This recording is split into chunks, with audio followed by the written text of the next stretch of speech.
कार्यक्रम के पुण्यार्चक श्री विनोद कुमार जैन, मंजू जैन, अजय ऋतु जैन गुरुग्राम, श्री आदिनाथ दिगंबर जैन मंदिर, भीम गली, विश्वास नगर, दिल्ली 32, श्री पंकज जैन, सारिका जैन, माणिक विहार, दिल्ली, श्री पवन जैन, शशि जैन, रोहित जैन, स्वाति जैन, गुंजन जैन, आर्यन जैन, फॉर्म PR जैन फ्यूजिंग, रघुवरपुरा नंबर 1, गांधीनगर, दिल्ली 31, श्री ब्रिजसेन, सुनीता जैन, शोभित, सृष्टि जैन, निर्ग्रंथ जैन सह परिवार, अर्जुन गली, विश्वास नगर, दिल्ली 92, श्री सुचिन जैन, श्री राजकुमार जैन, सुलेख, सुशीला जैन, वर्धमान, श्री विकास जैन, प्रीति जैन, मोनिका जैन, ईशान जैन, मयूर विहार, दिल्ली। शांति धारा के लिए संपर्क करें 9784857991। किसी भी राशि के लिए कोई आग्रह नहीं है। अति प्राचीन मनोरथपूर्ण मुनि सुव्रतनाथ अधीक्षक क्षेत्र हस्तेड़ा जयपुर से 65 किलोमीटर की दूरी पर सीकर रोड पर स्थित है। यहाँ 880 वर्ष प्राचीन विक्रम संवत 1209 1008 श्री मुनि सुव्रतनाथ भगवान की भव्य प्रतिमा विराजमान है।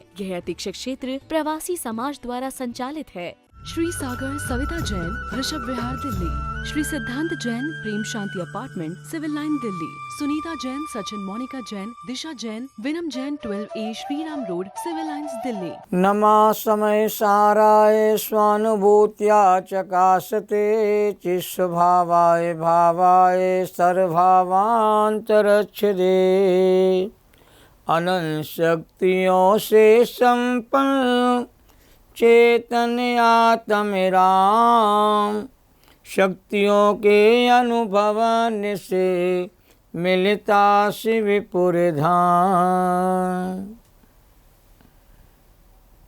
आत्मा की 47 शक्तियों की गंभीर चर्चा चल रही है। आज 16वें शक्ति के आधार पर विशेष चर्चा प्रारंभ होने जा रही है। 16वें नंबर की शक्ति का नाम है त्यागोपादान शून्यत्व शक्ति। इसके पहले 15 शक्तियों का विशेष परिज्ञान कहते किया गया।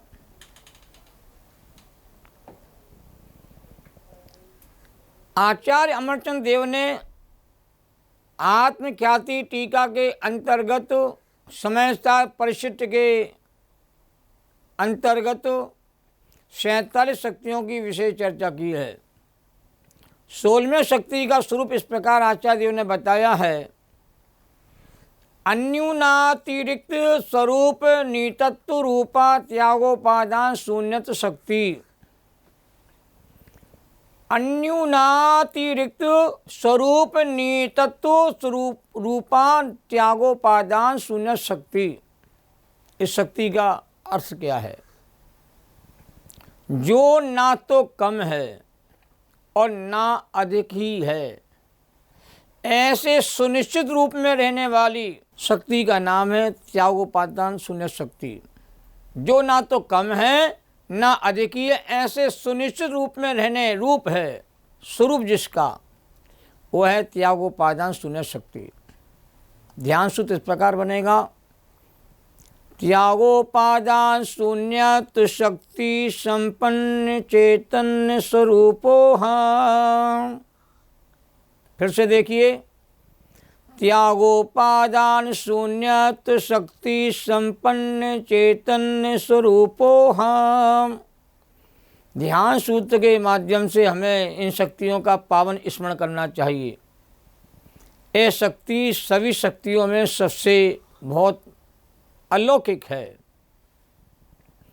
ये शक्ति हमें ज्ञान करा रही है कि ना हमें ग्रहण करने की आवश्यकता है, ना हमें त्यागने की आवश्यकता है। यह अलौकिक शक्ति है। अभी तक हम धर्म के नाम पर ग्रहण और त्याग की बात ही सुनते आ रहे हैं। ज्ञानात् त्यागात् त्यागात् शांति। ज्ञान से त्याग होता है और त्याग से शांति की अनुभूति होती है। और धनम त्यागेन शोभते। धन त्याग से शोभित होता है। अनेक सेठ अरबों की संपत्ति छोड़ करके त्यागी वैरागी होते हुए वर्तमान काल में देखने में आ रहे हैं। जो जोड़ते गए वे डूबते गए। जो छोड़ते गए वे पूज्य होते गए। यही बातें बार बार सुनने में आती हैं। विषय भोगों और पापों का त्याग करो और व्रतों को ग्रहण करो। और यही भी सुना कि बिना ग्रहण के त्याग नहीं है। नास्ति अस्ति पूर्वक होती है और अस्ति के बिना नास्ति कैसी। तो ग्रहण के बिना त्याग नहीं होता है, ग्रहण पूर्वक त्याग होता है। ये बात हम सभी विद्वानों के मुख से सुनते आ रहे हैं। त्याग त्याग सब कोई कहे, त्याग ना जाने कोई, और निज आत्म को जाने बिना त्याग कहाँ से होए। क्या त्याग दिया, क्या छोड़ दिया, महाराज जी ने क्या नियम दिला दिए, महाराज जी ने क्या छुड़वा दिया है। यही बातें धर्म के नाम पर जब से होश संभाला है यही सुनते चले आ रहे हैं। पर 16वीं शक्ति बड़ी अटपटी बात कह रही है और नई बात कह रही है, और सुन करके जरा आश्चर्य होता है कि आत्मा ग्रहण और त्याग से शून्य है। क्या गजब की बात है। ना कुछ ग्रहण करता है आत्मा, ना कुछ छोड़ता है। जब ग्रहण भी नहीं करना, छोड़ना भी नहीं है, तो करना क्या है धर्म के लिए। ये प्रश्न खड़ा हो जाता है। ये शक्ति विचारने के लिए हमें विवश कर रही है, सोचने के लिए विवश कर रही है। बहुत गंभीर बात आचार्य देव ने कही है, और आचार्य देव के वचनों में कोई अद्भुत बात छिपी हुई है। उस अद्भुत बात को, गंभीर रहस्य को हमें समझने की गहराई से आवश्यकता है। आचार्य देव कहते हैं ना तो आत्मस्वरूप में कुछ कमी है और ना आत्मा के स्वरूप में कुछ अधिकता है। जब कमी नहीं है तो ग्रहण किसका करेंगे, अधिकता नहीं है तो त्यागेंगे किसे। तो आप समाओ अपने आप में पूर्ण और परिपूर्ण है, ना किसी को कुछ देना है ना किसी से कुछ लेना है। क्या गजब की बात आचार्य कह रहे। लेना देना वस्तु स्वरूप में होता ही नहीं है। ये तो व्यवहार जगत में लेने देने की बात है। इस शादी में कहते क्या दिया था और क्या मिला था, रिश्तेदारी में कहते क्या मिला क्या दिया था। तो लेन देन की बात व्यवहार जगत में बहुत चलती है। दामाद आएगा, बेटी आएगी तो कुछ ना कुछ दिया लिया जाएगा। और जो व्यवहार जगत में लेन देन की प्रक्रिया होती है वो किसी को कभी संतुष्ट भी नहीं करती। मैंने ज़्यादा दिया तो वहाँ से मुझे कम मिला है, मैंने कम दिया था ज़्यादा मिल गया तो फूल के कुप्पा हो जाएगा। लेन देन राग द्वेष का कारण है। राग द्वेष के बिना लेन देन हो नहीं सकता। और आत्मा कहते हैं लेन देन से परे है, लेन देन से रहित है। आत्मा पूर्ण है, परिपूर्ण है। आत्मा स्वभावम परभाव भिन्ने अपूर्ण माध्यम विमुक्त में एकम। आत्मा परिपूर्ण है, आदि अंत मध्य से कहते रहित है। आत्मा का स्वभाव अलौकिक जाति का है। तो आत्मा परिपूर्ण, इसमें कोई कमी नहीं है, ना कुछ अधिकता ही है। यदि कमी होती तो ग्रहण करना अनिवार्य हो जाता। कमी को पूरा करने के लिए कहीं ना कहीं से ग्रहण करना होता, और अधिकता होती तो उसका त्याग करना अनिवार्य हो जाता। कोई चीज़ एक्स्ट्रा हो जाती है तो उसको अलग कर देते हैं। दूध ज़्यादा हो जाता है तो उसको अलग कर दिया जाता है। घी ज़्यादा हो जाए तो उसको अलग कर दिया जाए, सामान ज़्यादा हो जाए तो उसको अलग कर दिया जाता है। तो ग्रहण और त्याग क्रमशः कमी और अधिकता के सूचक हैं। ग्रहण जब ही होगा जब कमी होगी, त्याग जब ही होगा जब अधिकता होगी। यदि हमें कुछ ग्रहण करने का भाव है तो इसका अर्थ यह हुआ कि हम अपने स्वभाव में कुछ न्यूनता का अनुभव करते हैं। मुझे ये मिल जाता, मुझे इसकी बहुत इच्छा है पाने की, ऐसे भाव क्यों आते हैं? क्योंकि मैं अपने भीतर कमी अनुभव करता हूँ, और जिसकी कमी हम अनुभव करते हैं उसको चाहते हैं, उसको ग्रहण करना चाहते हैं, और ग्रहण करने के लिए संसारी प्राणी नाना प्रकार के कहते प्रयास उद्यम करता है। इसी प्रकार त्यागने के भाव के साथ भी ये प्रतीति कार्य करती है, या सोच काम करती है कि हम में कुछ अधिकता है जिसे हमें छोड़ना आवश्यक है। कोई चीज़ अधिक हो जाती है तो उसको कहते हैं छोड़ दिया जाता है। वस्तु ज़्यादा हो जाती है उसे अलग करते हैं, कम होती है तो उसमें कहते हैं अन्य वस्तुओं को शामिल करते हैं। बस जैन धर्म कहता है ना परद्रव्य का ग्रहण कर सकता है, न अपने स्वभाव को कभी छोड़ सकता है। ये बात हम लोगों ने कभी सुनी नहीं, समझी नहीं, इसलिए अटपटी लगती है। पर त्यागोपादन शून्यत शक्ति गजब का ज्ञान करा रही है, अद्भुत ज्ञान करा रही है, सोचने के लिए विवश कर रही है। हे भव जीवो, तू अंदर से कहते माला माल है, अंदर से पूरा का पूरा है, कहीं कोई कमी तुम्हारे स्वभाव में है ही नहीं। कभी तुम्हारे स्वभाव में इतना अधिकपना नहीं है कि आप उसमें से निकाल के किसी दूसरे को दे सको, इतना भी अधिक नहीं है कि किसी को देना पड़े, और इतना भी कम नहीं है कि किसी से कुछ कहते लेना पड़े। इस शक्ति को जानने से लेने देने का झंझट ही कहते खत्म हो जाता है।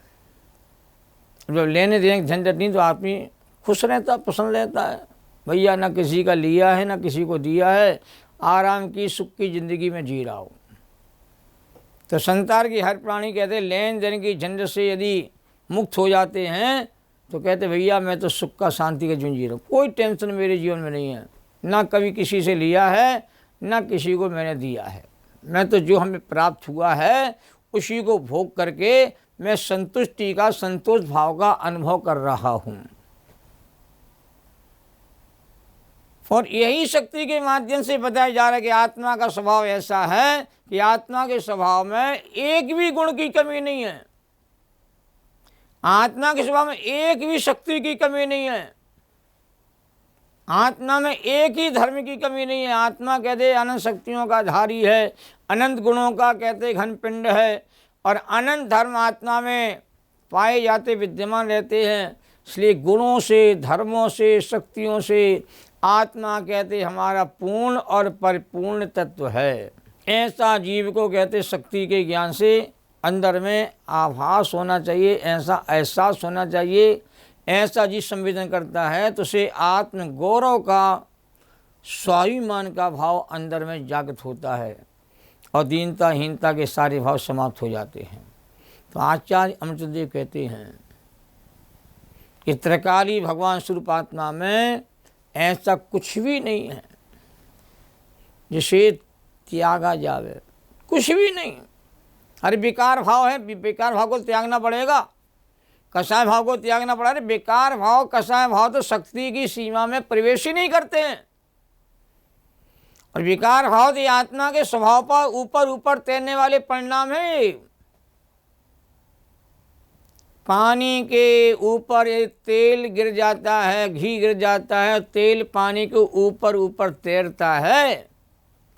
तेल घी कहते हैं पानी के भीतर प्रवेश नहीं करते हैं। तो रागादि विकारी भाव जो आत्मा में उत्पन्न होते हुए दिखाई देते हैं, ये आत्मा के स्वभाव के ऊपर तैरने वाले विपरीत परिणाम है, मलिन परिणाम है। इसी आत्मा के स्वभाव पर कभी कोई आँच नहीं आती है। तो आत्मा में ऐसा कुछ भी नहीं है जिसे त्याग आ जाए, और ऐसी कोई कमी भी नहीं है कि बाहर से उसकी पूर्ति कहते हमें करना पड़े। बहुत गंभीर बातें हैं, समझने लायक बातें हैं, सुनने लायक बातें हैं, अनुभव करने वाली बातें हैं। हम तो क्या है, बाहर की अवस्था में ऐसे उलझ गए हैं कि बाहर की दुनिया ही हमें असली दुनिया नज़र आती है और अध्यात्म की जो दुनिया है उसका हमें बोध ही नहीं है। शुद्ध निश्चय नहीं का विषय है। यहाँ व्यवहार नहीं को गौण कर दिया गया आचार्यों ने। तो त्याग उपादान शून्य शक्ति जो है ये परमार्थ का स्वरूप है, यथार्थ है। परमार्थ ही यथार्थ होता है, परमार्थ ही सत्यार्थ होता है। और ग्रहण त्याग की चर्चा आती व्यवहार नय के आश्रित है। अब व्यवहार नय का कथन आचार्यों ने असत्यार्थ और अभूतार्थ कहा है। व्यवहार नय को व्यवहार की दृष्टि से सत्यार्थ कहा है, पर परमार्थ की दृष्टि से व्यवहार का कथन जो है असत्यार्थ कहा जाता है, अभूतार्थ कहा जाता है। अब व्यवहार की दुनिया में जीव कहते मस्त रहता है तो व्यवहार का कथन जीव को सत्यार्थ जैसा अनुभव में आता है, पर व्यवहार का कथन यथार्थ नहीं है, ये जिनवाणी माता कहती है। तो शक्तियों के अनुभवन की बात, शक्तियों के वेदन करने की बात, शक्तियों को उछलने की बात यहाँ पर आचार्यों ने कही है। शक्तियाँ हैं तो तुम्हारे ज्ञान में उछलना चाहिए, ज्ञान में अनुभव में आना चाहिए, ज्ञान वेदन में आना चाहिए, और शक्तियों का आनंद कहते हैं लेना चाहिए। ये बात यहाँ कही जा रही है। और विषय शुद्ध निश्चय नय का है। देखो, व्यवहार नय की चर्चा यहाँ शक्तियों के अंतर्गत नहीं है। व्यवहार नय को यहाँ बिल्कुल गौण कर दिया है।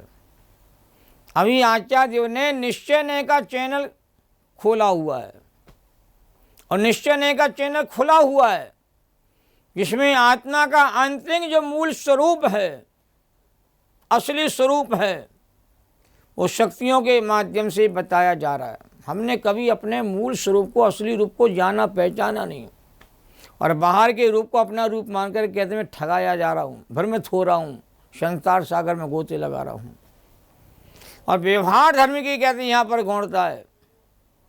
और चलनान योग की बात जब करेंगे तब ग्रहण और त्याग की बात कही जाएगी। चलनान योग का विषय यहाँ पर चल ही नहीं रहा है, यहाँ द्रव्यानु विषय चल रहा है, और अभी चलनान योग का यहाँ प्रसंग है ही नहीं है, इसलिए ग्रहण त्याग की बात यहाँ पर होगी नहीं। तो आत्मा पर से शून्य है, पर भाव से शून्य है, तीनों कर्मों से आत्मा शून्य है, ग्रहण त्याग के भाव से आत्मा शून्य है, अपने शाश्वत स्वभाव से परिपूर्ण है, जहाँ कुछ भी लेना देना नहीं होता है। यहाँ तो निज का आनंद निज में प्रकट होता है, और निज की अनुभूति से प्रकट होता है, और निज को प्रकट करने की जो कला है वही आत्मा की शक्तियों के जागरण से जागृत होती है। स्वभाव दृष्टि स्वभाव का संवेदन होता है। इस शेष चर्चा मैं आपके सामने आगे करूँगा।